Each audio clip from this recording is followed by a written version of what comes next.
Ask unanimous consent to speak out of order. Without objection.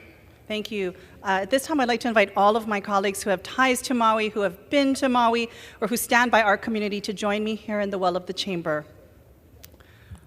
Louise Abigail was 97 and an active grandmother that lived in the Hale Mahaolu Iona Independent Living Complex. Tony Takafua was just 7 years old and was with his mother and grandparents. They are the youngest and the oldest victims of the wildfires, the difference in their ages spanning almost a century, yet connected by one cruel fate. On August 8th, Maui and Hawaii Islands were ablaze with 11 separate fires. Spurred by 80-mile-per-hour winds, fire ripped through our town of Lahaina in just 17 minutes, tragically taking the lives of 115 people, with dozens more still unaccounted for and thousands displaced and grieving. It would be easy enough to speak of our pain and our grief, the hands I've held, the stories I've heard.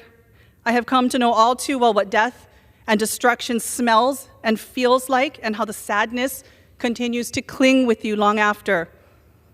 Instead, I'd like to focus on something just as important: hope. When I first went back to Lahaina, the absence of color, of structure, of anything familiar is what hit me. But as I've returned there, including with the Speaker and other members of the House, whom I want to thank for the support made clear by their presence, I've noticed something amidst the rubble: life. Sprinkled throughout the burn zone, I have seen one plant in particular that has survived: banana trees. They are one of the original canoe plants brought to Hawaii from Polynesia because of their ability to feed and to heal people.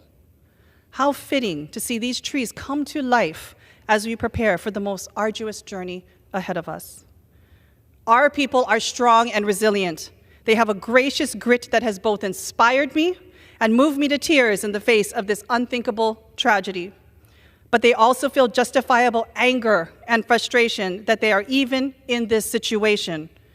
And we feel an overwhelming sense of urgency to provide the help, the support, and yes, the answers that they so desperately need. This is a national disaster that will require a national, whole-of-government response. Our strong support of our Maui Ohana will send a clear message to every American that no matter where you live in this great country, you will not be left behind. Mr. Speaker, we will need the help of all of our colleagues as we set sail for what must be a better future for our people, determined by our people. The asks we will make will not be insignificant, and the support we need will span generations. But today, I simply ask for your humanity. Hawaii has so often shared its aloha, its people, whatever we can give with the world. Now our people need your kokua, your help. We have been tested, but we are not broken. We will rise again, and we will be stronger than before. I have said this once, and I'll say this again. If there is anything you can always count on, it's that aloha always wins. Mr. Speaker, on behalf of Congressman Case and myself, I humbly ask for a moment of silence so that we may lift up and honor our Maui Ohana as they grieve, as they recover, and as they rebuild.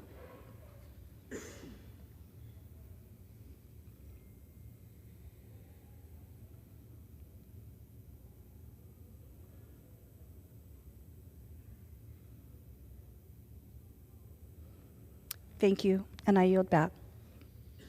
Thank you so much.